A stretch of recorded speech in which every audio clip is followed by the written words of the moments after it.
Wonderful having everybody here this morning. It's good to be back with you. Missed last week, my fifth Sunday, but I told Alex Wednesday night that he owed me another fifth Sunday because I ended up preaching. And we went over there, and I had looked up to see if there was a congregation, and there was Glacier Church of Christ. And I looked, to see what about the congregation, some information about it, and I noticed that the videos they had posted was different men preaching. And so I contacted the church, and I said, we'll be over there last weekend, and, if you want me to, I can preach. I said, go on our YouTube channel, you can see, a ton of videos on me preaching. And Wednesday night when we left, he called me, and we talked for a few minutes, and said, sure, come on over and preach. I'm glad to have you over there. So I ended up preaching, and so I didn't get my Sunday off, so you owe me one. Oh, I got this Sunday off too, okay. So yes, I'm not preaching, and I'm not doing the class or anything, but we have a guest speaker, Randy. He's with the Mountain States Children's Home. They're the ones that we have the box in the back for, and we collect the food for them every so often whenever they come through. Is that every other month? Or? Twice a year, spring and fall. Spring and fall, twice a year. And so he's here today, going to give us a presentation this morning, and then he's also going to preach next hour. And so the Mountain States Children's Home is in Longmont, Colorado, north of Denver, and it's always a good thing to support the children like that. And I've been a part of his Mountain States Children's Home. I've known him for years through the Valley Church of Christ, and I've also what is the name of that one in New Mexico? New Mexico Christian Children's Home. Okay, it's New in Mexico Portales. Christian Children's Home in Portales, New Mexico. It's up in the corner.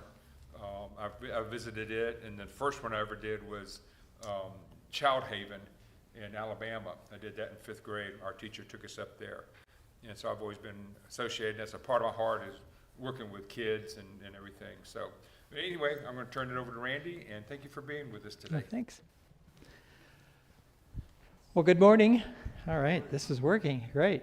It is good to be here. I appreciate the opportunity to come and share some things about the Children's Home, and Alex and I communicate quite a bit in regards to what's going on here, and definitely coming through spring and the fall. I always enjoy catching up on things, and just want to thank you for all that you do for the Children's Home. You probably noticed there's a big tall van out there, so by the time this is what we call an Eastern Washington food run, so I go around to congregations and collect food, and by the time I get back, that van is full, usually to the top. And it's been pretty consistent. I know last fall I came through here, and I was so loaded that it was just bottoming out. It was probably, I'm going to say, with the price of groceries and stuff, it turned into probably around, $14,000, $15,000 worth of groceries. So I want to share that in regards to how it all fits together. Small or larger congregations, whatever people, donate and give, it all adds up. And it just helps us to do what we do and care for kids. Let's bow with a word of prayer here before I begin. Father, we give you thanks for just so many things. Thank you for loving us. Thank you for wanting a relationship with us. We feel blessed that we can be called your children, and we feel blessed that we can be here to worship you and gather and praise you for who you are. Be with me as I share some things about the Children's Home and the work that's going on at Mountain States. And bless us this morning, Father. May we bless you in Christ's name. Amen. We're excited. We had, in the last 6 months, we've had 5 baptisms with kids, so we're excited about that in regards to, that's the backbone of what we do and why we help, children. And there's a lot of need for children needing help anyway. So make sure I get this right here. So we're located in Longmont. I was the director for nearly 30 years. I stepped down a couple years ago. This is Nick and Abby Mears. Nick took over. We had a 10-year succession plan that he worked under me for 10 years, so it's been a real smooth transition for him to become the director. And so he's doing a great job there. We're located in Longmont, Colorado, as what Reed mentioned. We're just north of Denver. We can be downtown Denver in about 45 minutes. We're glad that we're not in Denver, but we're glad that we're farther out of Denver, a little more rural. One thing about it, a lot of churches don't realize that there are about 35 Brotherhood children's homes in the nation. A lot of people don't realize there are that many. They're residential programs. And we're the closest to you. We're the farthest north. There's nothing north of Denver. There's nothing west of Denver in regards to Christian children's homes. So that makes us very unique. The state looks upon us kind of like, well, you just do things differently than what other agencies do. The other agencies depend upon state-placed kids. They depend upon state dollars. And we do not have government support. We just run on donations, which gives us a lot more freedom in regards to what we do and how we work with children, especially from the Christian aspect of it. Most of what we wanted to be is a referral source. If you know of children who have need, after today you'll probably know a little bit more about what we do and how we help children. And the children come from from our schools, from our neighborhoods, sometimes even from our families, and we want to be a resource, if we can, to the churches so that we can help children that you may know. We're located here in Colorado. When I became the director, I went south and I tried to raise support, and there's 9 children's homes in Texas, 3 in New Mexico, 1 in Kansas, 3 in Oklahoma, and all the churches would say, well, we're already supporting 1, 2, 3, 4, 5 children's homes, so it was really difficult to raise support and network with churches. So I, over the years, have networked more to the north and northwest because there weren't any children's homes up there, but it makes it very unique because we have to travel quite a bit of distance to make our rounds in regards to the different children's homes. So one of the questions that people ask, why are children placed, and that's just helping people to understand why they're placed. That most come from what I call troubled family situations. Things are not going well. I mean, it makes sense. Why would you be placing your child unless things were, if things were going great, there would be no need for them to be placed in the children's home. So most come from broken homes. That's pretty much a very, very common thing. And abandonment issues. Neglect is a huge one. A lot of times parents just are not involved with their children. A lot of times they're going in a state of crisis and they're not really able to provide care for their children or maybe even interest in that. But abuse, we've run into all kinds of abuse. It doesn't surprise us in regards to some of the abuse issues that children have gone through. Most they come from single family, a single mother. I mean, that's the most common scenario, is a single mom calling up, can you save my child? I don't know what to do. They've managed up until puberty, okay? And most of our kids come in between, I'm going to say 11, 12 to 14. That's when we get the calls. And right now we're getting probably at least 4 calls a week in regards to people trying to, 4 calls a day is basically what it is. We're running close to 2,000 calls a year in regards to people calling in wanting help for their child. Most single parents are able, they manage up until puberty, but then puberty kind of changes. The brain changes from concrete thinkers to abstract thinkers.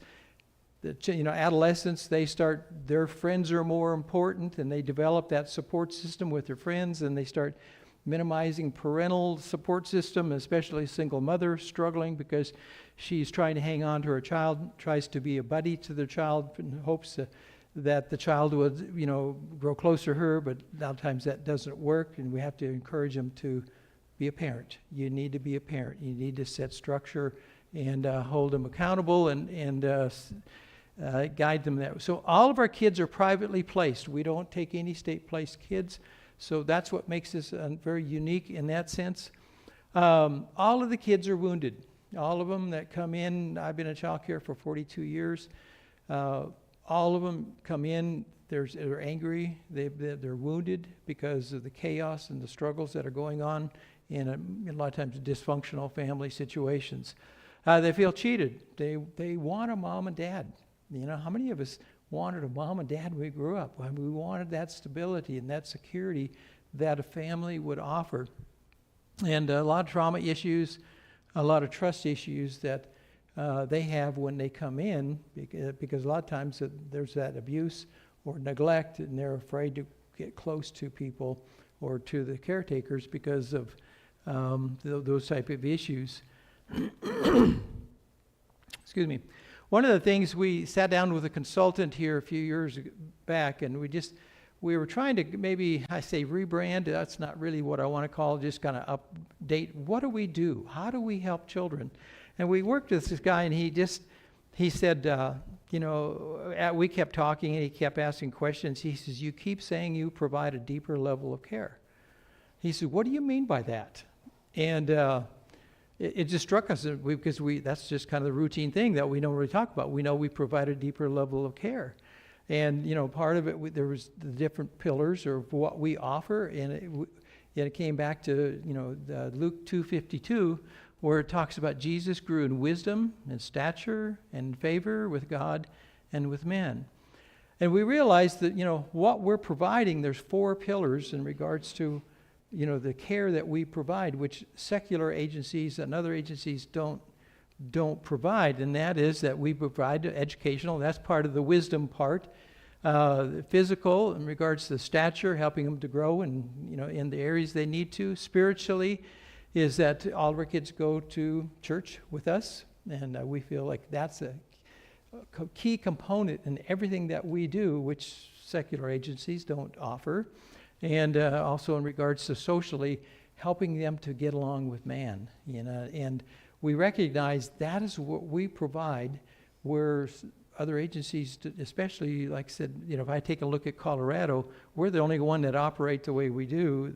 The other agencies that are secular cannot talk about Christ. They can't talk about God unless the child brings it up first. And we're just out there. I mean, it's everything part of what we do, in regards to devotionals in the cottages, prayers before meals, talking spiritual, going to church. I mean, it's just, they're, entrenched in regards to spiritual things, in regards to how God works within us and within them. So that's how we come up with that deeper level of care, what we talk about, what we do. Now, as far as in wisdom, we started at on-ground school in 98, and it was in a basement, and we had to go down to outside cellar door. Kids would call it, that's the underground school, in regards to when we first opened it. And but we would send them to the public school, and within about 2-3 days, they were like magnets to other kids that were coming from dysfunctional families, and things weren't going well. And so we fought that, because we'd send them to school, and they would have their associations and the negative peer group, and then they'd come back, and here's what we're trying to teach them, to take responsibility and mature and to grow. But it was counterproductive to send them to public school. Now, I'm not knocking public school, it's just a matter of just the way the situation was. And so we started the on-ground school to where we pulled them out of the negative peer group of the school system. And it was just amazing. My wife is the one that's headed that up. She's the teacher there in regards to, she started the school and put it all together. And it was interesting, because once we pulled them out of the public school system, she'd come home, and she said within about 3 weeks, she said those kids are just working their tails off doing their homework. They're, because they weren't being pulled off in all this other direction and skipping school or messing around. I mean, we held them accountable. And it was interesting to see that she said, I'm just amazed at these kids, because some of these kids have been suspended from school, and they come in and they're actually applying themselves and doing their work. I mean, she was always constantly being amazed. And it was interesting in regards to, every morning we had prayer, chain prayer. And some of the kids would come in, especially today, we have a lot of kids that come in that have never been to church. They don't know what church is all about. And she said, well, we have a chain prayer. Well, I don't pray. Well, we pray. Well, I don't have anything to pray about. Well, just think of something you're thankful for. Well, you can about imagine a child coming into a children's home. They're not too happy in the first place, and they're saying, well, I don't have anything to be thankful for. They're just resistive because they're pulled away from their friends, they're pulled away from their family, and they're coming from an angry situation anyway with their family. But, my wife would often say, just after, 2-3 weeks, they're just praying their hearts out, praying about their family, praying about how God can work within them. And it was just amazing to see their hearts start changing when they started praying, because they had never been taught how to pray and what to pray for. And she said sometimes the chain prayer would go on so long that she'd have to cut it off, because it's kind of like, well, we have to get back to the educational component, the academic areas, because they just really just kept praying, and which was a neat experience to have them go through. So this is in the school in regards to, it's a safe environment. They're all on the same page, same boat in regards to the struggles that they're going through. And it was neat to see how they just would bond to each other. What we did, and it's been a lot, I can't remember how long ago I spoke here, but I probably shared this, but we did a 12-year study in regards to the kids that came in. We did a pre-test and a post-test. And after, we did a 12-year study of that. And after 1 year, what we found out is the kids were making an average, academic improvement of 3.7 grade levels in 1 year. It's just a matter, again, pulling them out of that negative peer group and holding them accountable to do their homework. The national graduation rate in the United States is 82%. Children in the Colorado foster care system, which I'm assuming probably goes along with most states, 24% graduate from high school if they're in the system. What we had found out is that every child, and we've had 100% graduate from high school. Some of them stay with us for a year to 2 years, but if they do stay with us for a little longer than that until they graduate, we get them a certified high school diploma, and making sure that they have that. And my wife set it up such that if they were going into their senior year, she wanted them to graduate from a accredited high school. And so all of them have an accredited high school diploma. So it's legitimate. It's not a GED, and it's one that they had earned. I had kids before, I've had Randy come up to me, Randy, I've had an A. I never had an A before. You could just, they're excited, because they were held accountable, and they were helped to learn the academics, and they developed the skill within themselves to be able to achieve that. And what they would stay in our on-ground school for a year, and then we would move them into the public school. And what we saw is that their grades continued to excel and grow because they developed that internal understanding that they were capable of doing it. Where before they come in, it felt like they were dumb and stupid, they can't do it. No, that wasn't it. They just have not had a good home environment.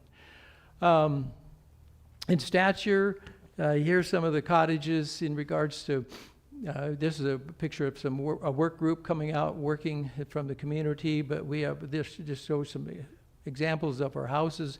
These are some of the older houses that we've built. These were built back in the 60s and 70s. It's very much a family model of care. We have a husband and wife team that provide a family environment for children. This house was built probably 7-8 years. It's probably been 9 years ago.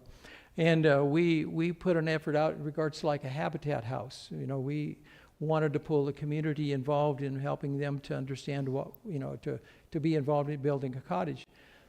It actually turned into, there was a Christian church that come up and said, well, we want to contribute $500,000 toward the building of this house. It was $250,000 cash, $250,000 using their members to come out and frame it and do a lot of the work. And, so it wasn't a Habitat house, but there was a lot of Habitat people that came out and helped us to build this. And the community has been really, really good to us in so many ways, and I'll show more about that. But when we were building, I could go back in regards to when we were building this, I had the kids go in the house, write scriptures, prayer requests all over the walls. And they spent about 2.5 hours, the kids did, just writing, marked up all the 2x4s and everything before they sealed it up with the sheetrock. And one of them, it was interesting, she wrote, as you walk in the front door, she said, the first step is the hardest. And I think that you can understand that. A child coming into the children's home, how that first step was the hardest. She went on and became baptized and was able to go back home. But you can about imagine coming into the children's home, there's that resistance in regards to wanting to come into the children's home and change up everything in their life, which really is what a lot of what we do is we uproot them from their life and place them into a healthier, what I would say, soil to start growing in and learning new things that they need to learn. So I think if we can all identify with that, we've been challenged for certain things, and always that first step in making that decision, becoming a Christian. That first step is the hardest, and you give it up. You give up your life to serve God, and that first step is the hardest, and then you grow from there. Here we have CrossFit trainers. Dustin is our Director of Professional Services right there. He's a certified CrossFit trainer, and works with the kids in regards to helping them to grow physically, and he work out and things like that. But then he also applies a spiritual application after they met a challenge. They sit down and talk about how can you apply that spiritually. You face hardships, you get beyond that, and then what can you learn and grow from that? And so everything has that Christian viewpoint in regards to what we do and how we help kids. This is inside our gym. This building was built in 2008, and you can see, I can't remember if this one had, go back anyway, there's a CrossFit trainers came out, worked with us for years, and they bought all kinds of equipment for us. Again, this is where I think they spent $50,000 on CrossFit training equipment, because they loved what we did and they wanted to help kids. So again, part of the community helping us. But this is inside the gym, and I'm sure I shared with you that probably before, when we built the building, we have youth groups that come up, and they up on the stage area, we have the boys stay in that and the girls stay in the school, and most times it's during the summer, so school's not in progress. And so we have about 4 youth groups that come through and work with us, and it's a great experience for our kids to see other kids who are Christians and the influence and what Christian life is all about. And I've shared with you before that probably is the backboards. We didn't have enough money to buy the backboards. We built the building, but then we didn't have enough, for the goals and stuff. So I was thinking of those chibi goals that you buy, you see, that are set up in the driveways, and the wind blows them over and damages them and all of that. And so we approached the Denver Nuggets and asked them in regards to their foundation, would it be good for us to apply for money for their goals? And they said, yeah, it'd be great. Well, we're getting rid of our practice gym goals. Would you like to have our goals?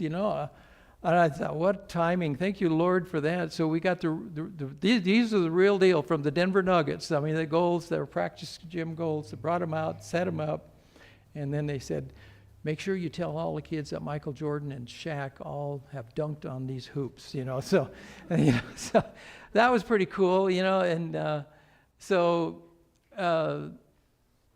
when we have new kids come in now and you say, yeah, Michael Jordan and Shaq all dunked on those hoops, and they look at us and it's like, who are they, So it's kind of like takes the fun out of that, but we appreciate the goals very much, so. And then helping them to grow in favor with God. This is the Longmont Church of Christ. We just built a new auditorium. And then we have a medical clinic. It's kind of interesting right here is a medical clinic. A lot of our kids go to the medical clinic for medical needs. And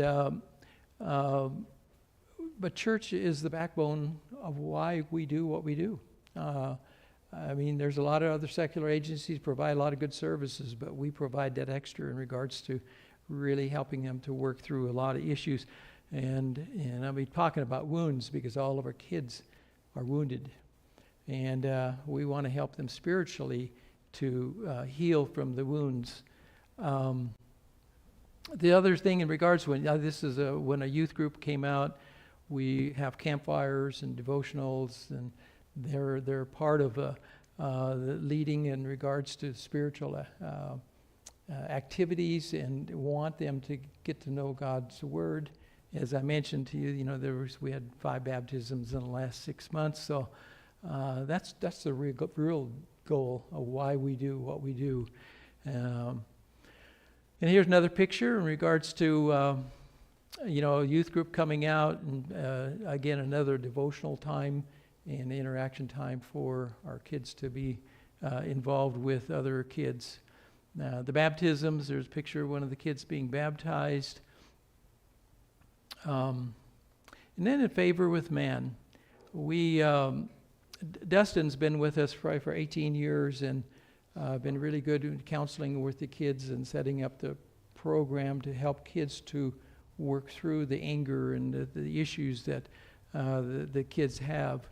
And here he's working individually with some of the kids. Here he's working with them in a group setting in regards to dealing group issues and helping them to learn skills, godly skills, life skills, and it deals with in regards to a lot of times you take a look at, we can see out in life in regards to a lot of kids and a lot of adults have never learned to work through some of the anger that they have, and that affects them in regards to how they interact with man. And that's what we want our kids to learn, how to interact with man and be in favor with man. So one of the things in our counseling there, we do a assessment, a pre-assessment, and another after a year we do it again and have the kids fill this out. It measures 16 areas of therapeutic concern when the kids come into our care, because we know all of them are wounded, and these are some of the areas of concern that come out. It was school problems, family problems, depression, self-esteem, personal stress, confused thinking, guilt, father problems, aggression, disturbed thinking, mother problems, friend problems, memory loss, drug use, alcohol use, and suicide. So this self-assessment highlights those and brings them to the surface to where we know what we need to do to help the kids. All the kids have individual counseling on a weekly basis. We do group counseling maybe twice a week. We do family counseling, trying to help to rectify the issues that are between the child and the family. One of the things here, what I'll take a look at here, you take a look at on the left side at the time of placement, they do the assessment. On the right side is after a year. It's upon discharge, but it's really after a year. On over here on this side, the green, at the time of placement, there's 10 to 16 areas. 48% have 10 to 16 areas of therapeutic concern out of those areas that are read off. You take a look at after a year, that green, there's none of them have 10 to 16 areas of therapeutic concern. At the time of placement, we have 47% have 5 to 9 areas of therapeutic concern. That's the red here. And after a year, you can see how the red has shrunk. Now it's down to 17% that have 5 to 9 areas of therapeutic concern. At the time of placement, again, you take a look at 5% have 0 to 4 areas of therapeutic concern. And look how large that has grown. After a year, we have 83% that only have 0 to 4 areas of therapeutic concern. So we know we're doing some good with helping kids to reduce the number of areas of concern that we have to address and helping them to make good decisions in life. How many of us make good decisions when we are angry? Usually we don't make very good. It's tough. how many times have we ever done something because we're angry, and it's kind of like, oh, I wish I wouldn't have done that. Well, that's where we want to help kids to work through the anger, and they have some good reasons to be angry, and we help them to work through that so they can make good decisions. Campus, church and community involvement. A Pratt management company helped build this cottage for this office. Right? It's an office for us. I'm sure I shared that with you before, but we wish we would have. I don't know if I shared this, but when we designed the building, Pratt Management Company said, we want to build you an office building. They basically just dropped it in our lap. And they said, well, you go ahead and design it. So we designed it for 4,500 square feet. And then, so we presented it, this is kind of what we wanted. And they looked at it and they said, well, we don't build anything that small. Can you make it bigger? It's just kind of like, well, yeah, we can. So we made it went to 6,000 square feet. Now we wish we would have probably gone to about 8,000 because we're outgrowing the building now. But just how God just drops it into our lap and some things that we look at. We do a business before hours where we have we provide a breakfast, and the chamber has a business before hours, a business after hours, and we do the business before hours. And there's about 90 people that come out, and they love coming out to the children's home because we all have ideas in regards to what is a children's home really like. There's this connotation, and what do we typically think of when you think most people think of? They go back to dormitory-style living, large mess halls, and abuse. They come out to the children's home, and one of the questions they ask, can we see one of the cottages? Because I know what's going through their mind. And they go over there and see the kids, and they show their kids are showing their rooms and stuff, and they come back, and they're just smiling. Man, this is really neat. They were really proud about their room. They're all, just dispels some of the connotation of the dormitory. The orphanages back in the 20s and 30s that somehow we have in our mind, and so the community has just been very excited about coming out for us. They meet our kids. During this one, Will was an angry boy that came in, and we were wondering whether we could deal with him or not, but within a short period of time he changed and he became a Christian. And I said, at this business before hours, I asked him, I said, would you like to share what the home has done for you? He said, yeah, I'll do that. So he talked about how he changed and worked through his anger, and was thankful for that. And then he said, he talked about how he became a Christian, how he was baptized, and how I thought, go for it. Let the community know that, this is part of our backbone in regards to helping them to know about Christ. And it was, so again, community has really been good to us. We started a thrift store let me see, it would have been 2013, I guess is when it was. And it was 4,000 square feet. We realized we had not planned big enough, but we just trying to be real conservative. It was about 4,000 square feet, but we knew within 6 months it was way too small because people kept bringing stuff into the thrift store, and they loved what we did, and they wanted to help us. And so after a 4-year lease, we moved into this building, and it's a 12,000 square foot building, and we were worried that we would not get enough stuff. No, God has just blessed us, and we have to turn people down, and people come up and say, here, take what you want, and whatever you don't want, we'll take over to Goodwill. We'll just, we like what you do, and it's a really neat store. It's a loving store. We have about 40 volunteers from the community that come in. They're Christian oriented, and it can lead to some other discussions about Christ, but it's a family. It's just, there's about 8 or 9 employees, but there's about 40 volunteers that come in and want to work because of the Christian atmosphere, because of the love that's shown, and we just stand out differently. This is inside some of the thrift store.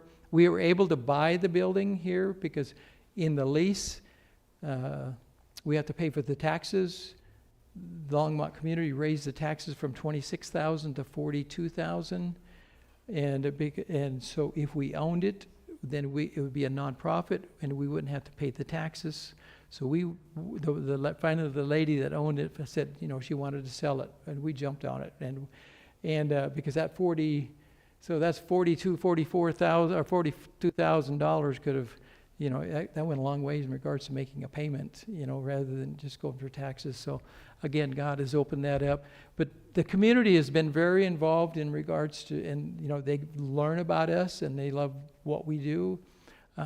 Here I do a food run. This is an older picture where I'd use a trailer in a Suburban to go pick up groceries, but we learned that this big 15-passenger van is a much cheaper route, gets better gas mileage, and we don't have to rent a trailer, and it's just more efficient to do so.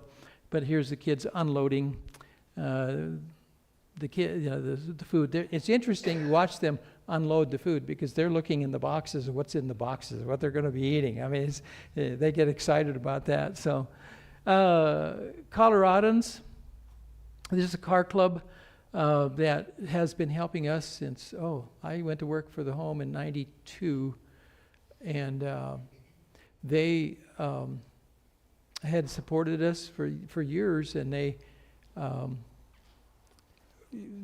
had car shows in town, and they went to parks and different places like that.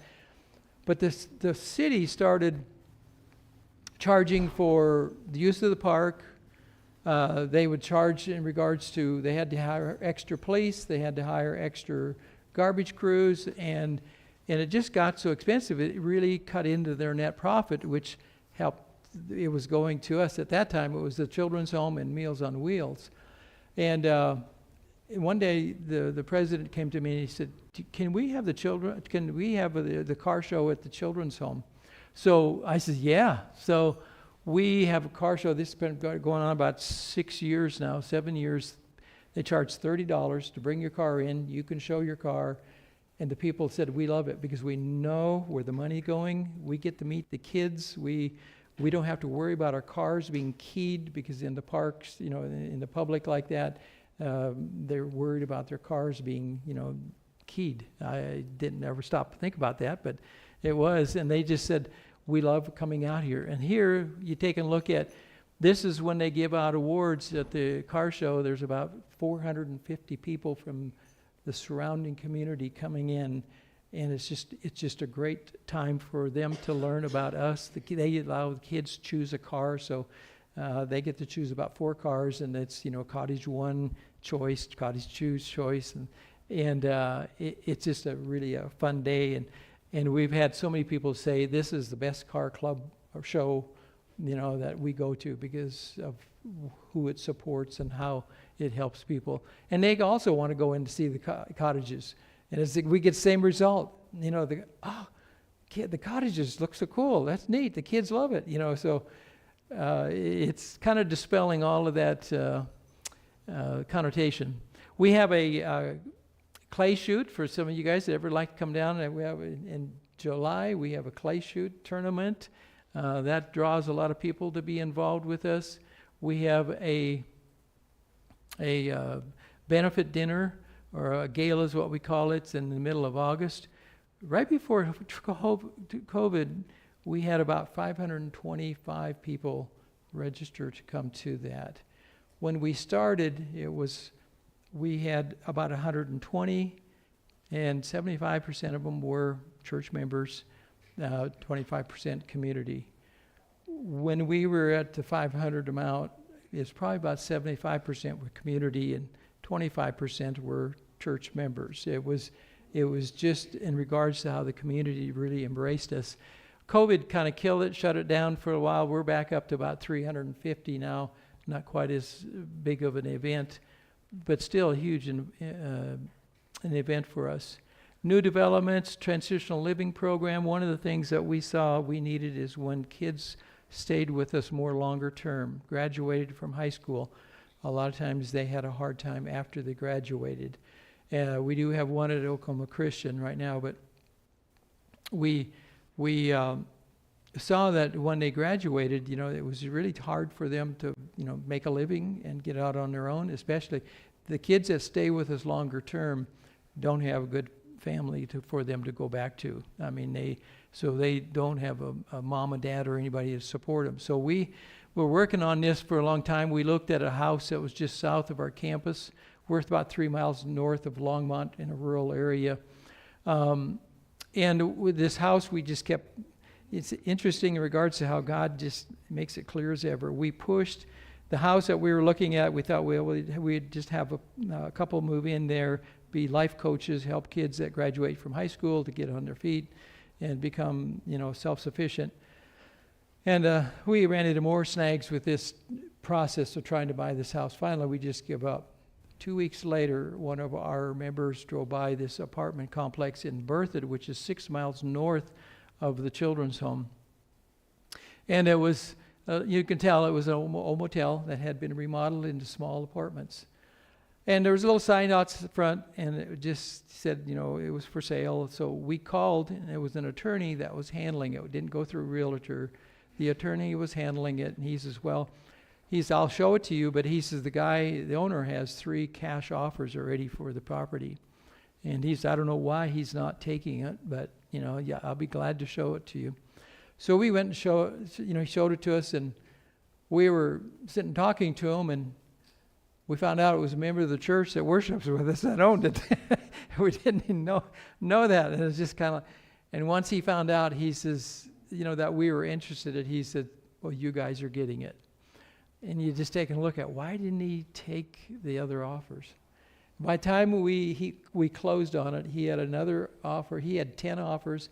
One of them was for $150,000 more than what he was asking. He says, no, you guys are getting it. And of course, he made a nice donation back to the children's home. But God just, sometimes we can just push for certain things, and God just opens up a whole nother avenue in regards to. It's so much better, because what happens is now that we have kids in there, but the apartments that don't have the kids in there, we rent them out to other people. So that's helping the money to go back into a fund to help them to go to college. So the kids can go into the apartment, and what the whole goal is, either get them a job, and we'll stay with them for a couple of years until they can become self-sufficient or make enough money, go to vocational school or go to college. We will help them to get those marketable skills so they can be on their own, just as what parents would do. If they're with us for that long term, we want to help them. So God has blessed us there. There's some more pictures of it. Oh, and then about 2 years ago, when we built the first cottage, we had Home Aid come to us. And Home Aid is a nonprofit put together by the Home Builders Association. They get all the home builders together, and they combine and they build projects for, their focus is on homeless children, but they do some other things that help children. And when they found out we were building this one cottage, they said, well, we want to help you build another cottage. So we've been worked with them for a while, in regards to getting permits and stuff like that, and we moved into this house, and we built it for probably about a fourth to a third. They got their suppliers, their home builders. Lennar Homes, which is a national home builder, oversaw it, and Home Aid was the nonprofit that worked with us, and they built this house for us. And I have some pictures inside of it. It's a beautiful home.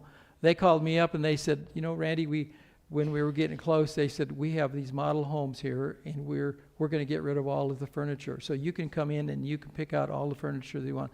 So they furnished the house of all the things the wall hangings, the rugs, the couches, and they did all of that work or donated it to us.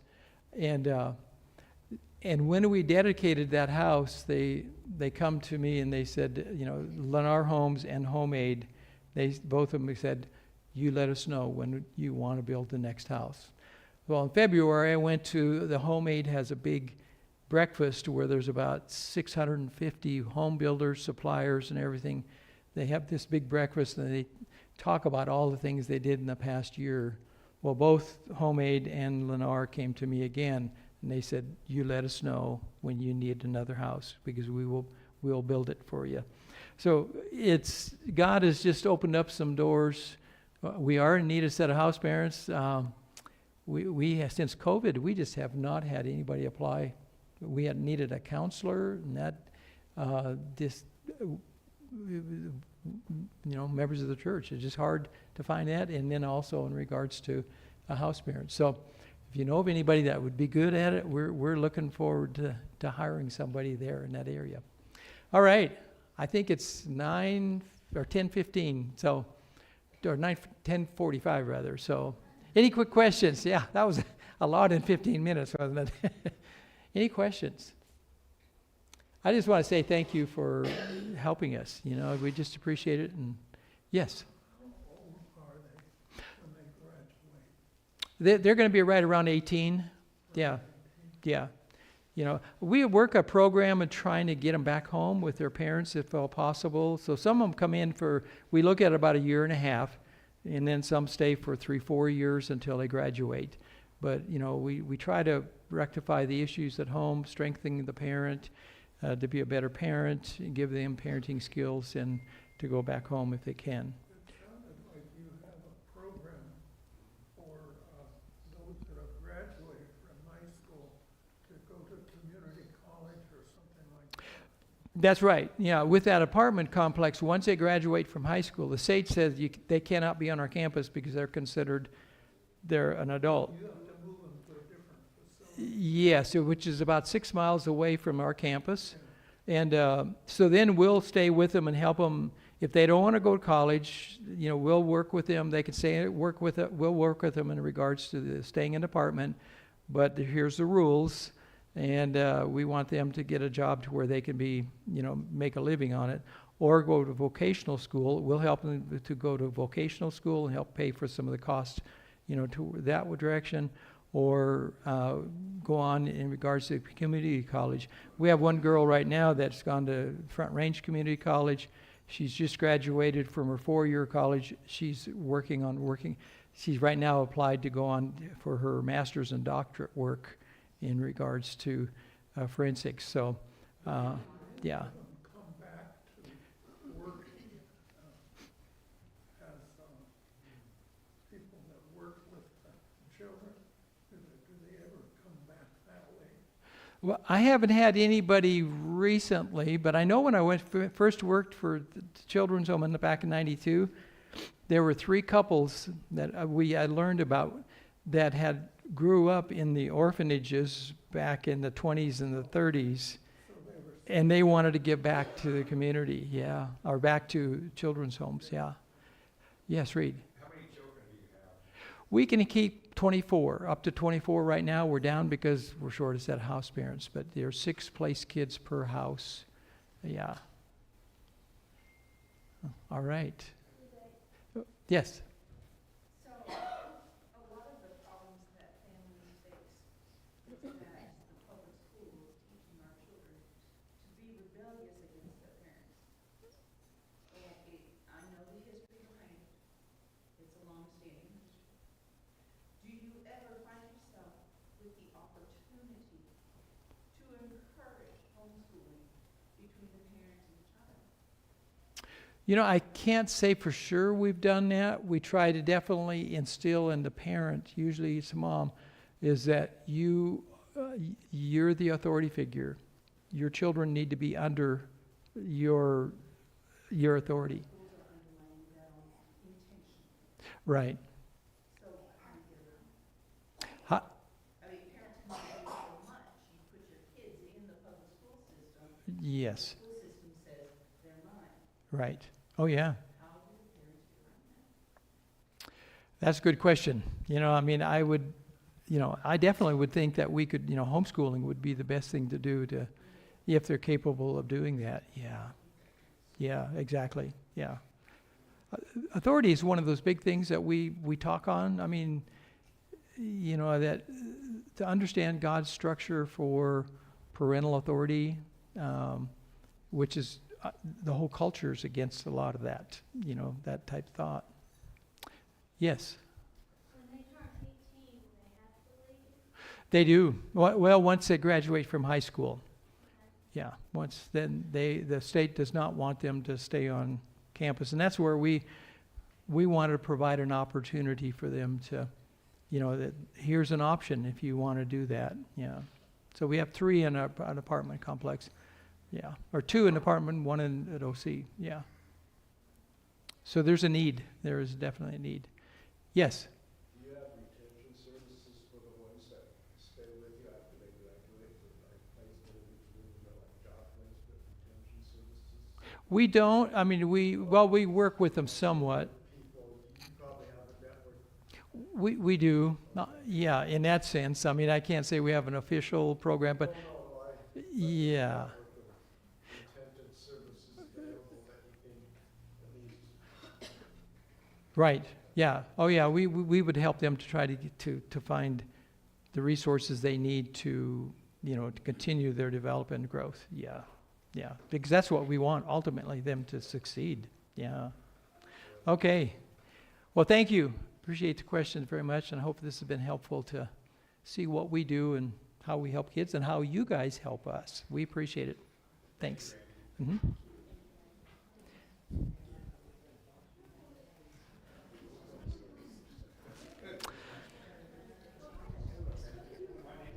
Good group.